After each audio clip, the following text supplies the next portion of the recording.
Hello and welcome to Alien Brain Astrology. I am Onami, and I'm here to tell you about the new moon in Leo happening on the 24th of July, which is tomorrow. So, as you can see here, the chart, this is a cold read. This is my first time seeing this chart. I just decided to hit record. So let's get into it. Immediately, right off the bat, this is going to be a wild one. So, listen very carefully to what I'm about to say. If you have planets from 0 degrees to 5 degrees of the following signs: Leo, Scorpio, Aquarius, Taurus, Sagittarius, Aries, Libra, and Gemini. If you have any planets in those signs from 0 to 5 degrees, this is going to affect you a little bit more.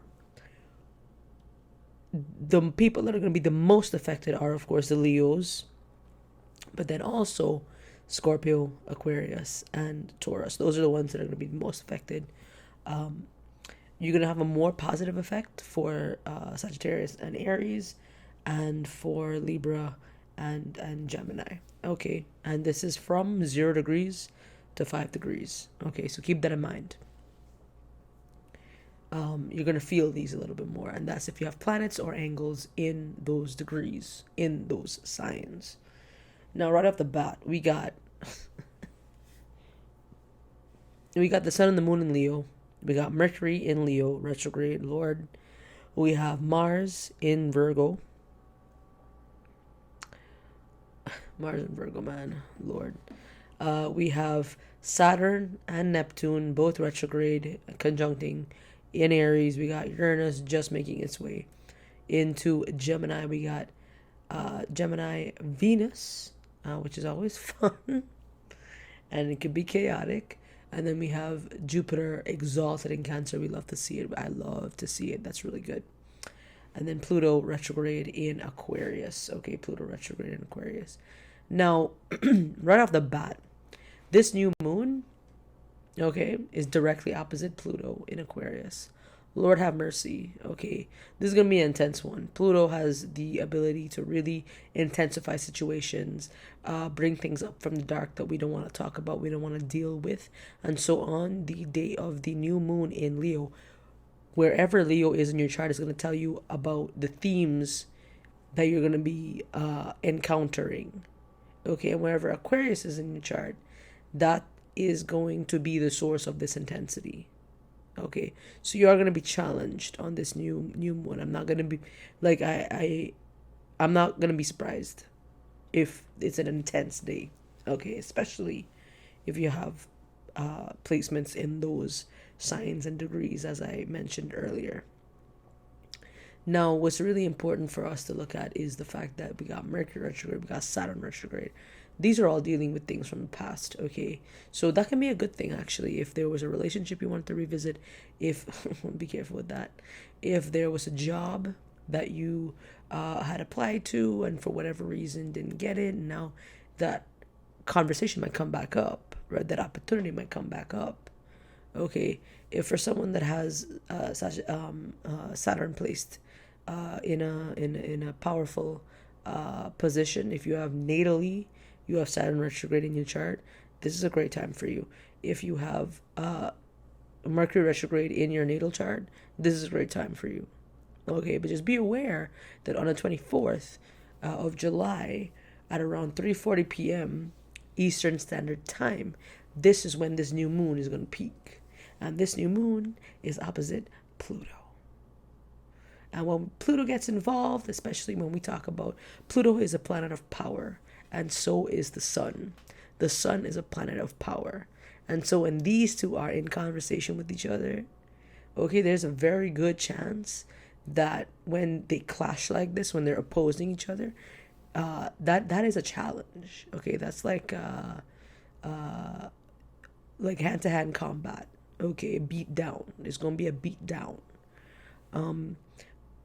The negative side to Pluto is that it'll bring up the things that we don't want to think about, and the way we deal with it is going to either bring out the worst part of Pluto or the best parts of it. So if we are able to understand our uncomfortability with things, and move past it properly, Pluto rewards us that way because it breaks us free from our limitations. It breaks us free from our helplessness, or helplessness, or where we feel like we don't have agency. Pluto can help us do that if we're willing to confront it. If we are willing to confront it, because Pluto is a planet of power, taking your power back. Okay. if Pluto, you work with Pluto in that way, it's very good because you're going to be broken open. And Pluto, one of the key words is the death and rebirth. Okay, so Pluto will send us to the depths of hell just so that we can rise from the ashes, right? And that's what it does. So when it is opposite the sun and the moon, we have to be very, very careful on this new moon about what it is that we're thinking about, what it is that we are trying to manifest, what we are trying to initiate, what kind of seeds are we planting. And I would ideally, now the sun is at home in Leo, so that's very good. Very good. Because Mercury is retrograde, because Saturn is retrograde, try to think a little bit about your past, okay? Depending on, of course, where Aries is in your chart for Saturn, and where Leo is in your chart for Mercury. Those will give you an idea about what themes you should be incorporating into your life, what themes you should be looking at. So, like, for example, if you're an Aries rising, okay, Saturn is transiting your first house, and so is Neptune, and this can be great, right? This is gonna give like early born Aries a lot of intuition, okay, and creativity. And then we have, if you're Aries rising, we have a little stellium happening in your fifth house in Leo. Okay, so this can mean lots and lots of fun, but it can also mean that you need to watch what you're having fun with because of that Pluto, because it can really put you on a path if you're not careful of some darkness, some dark shit. Okay, Mercury in Leo is great for entertaining, right? So especially if you're like a stand-up comedian, if you're a stand-up comic, or you're doing comedy in any way, entertainment in any way, go back and look at your acts, look at your script, rewrite, practice again, right? Go back to something old, tackle that. That's best, okay, because of Mercury retrograde. But this new moon, the things that's really standing out to me really is this opposition to Pluto. Okay, be very aware of the kind of thoughts that you're having. Okay, another thing I want to talk about: if you're an Aries rising, then your chart ruler Mars is sitting in Virgo. So Aries risings, and I'm so sorry, I'm just not going to be able to speak on any other rising sign. I just don't have it in me. But if you are an Aries rising, or even a Scorpio rising, right? Mostly Aries rising. This Mars sitting in Virgo, you need to take care of your health. Y'all hear me, right? You hear my voice. I need to take care of my health. I'm an Aries rising.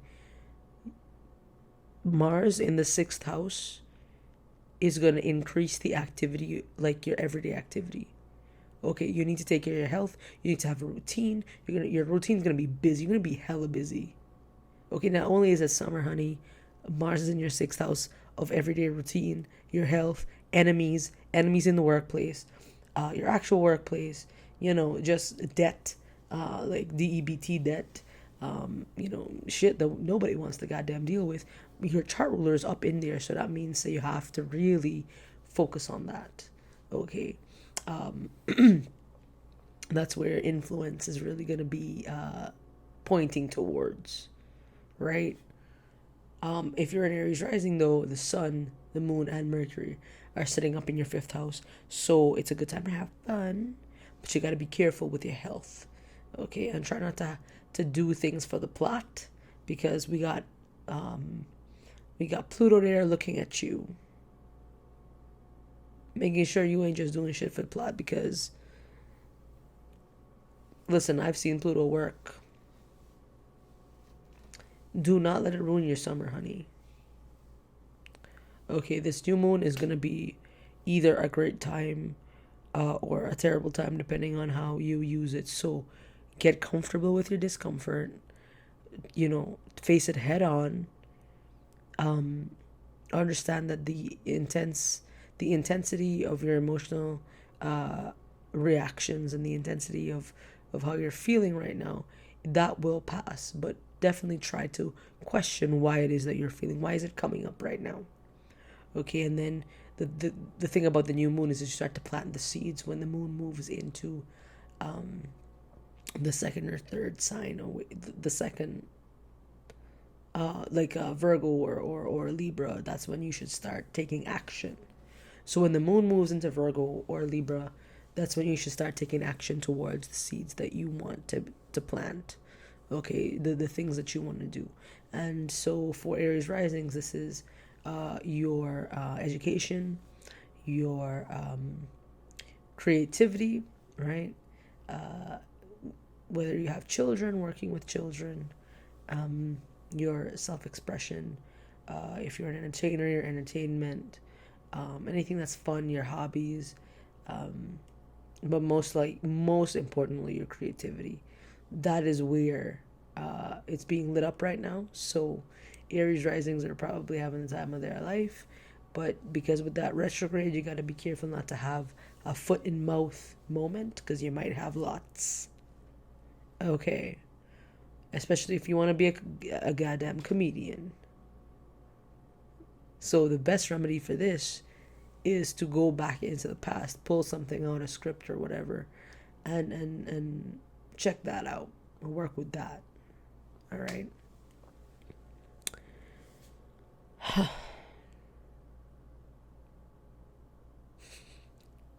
This is giving relationship roulette.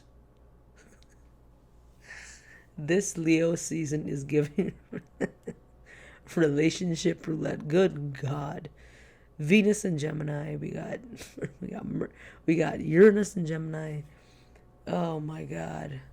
And Mars in Virgo, which is a mutable sign. This is giving up and down and all around. I am excited. The 24th might not be the most exciting day. It might be a little, cramping your style type of thing, but that's what I'm getting, and I hope that this made sense. Check to see where Leo is in your chart. Check to see where Aquarius is in your chart. That's going to give you some insight, and tell you where really the themes of which you're really going to be focusing on planting those seeds in. Okay, so catch you on the other side. Thank you for listening.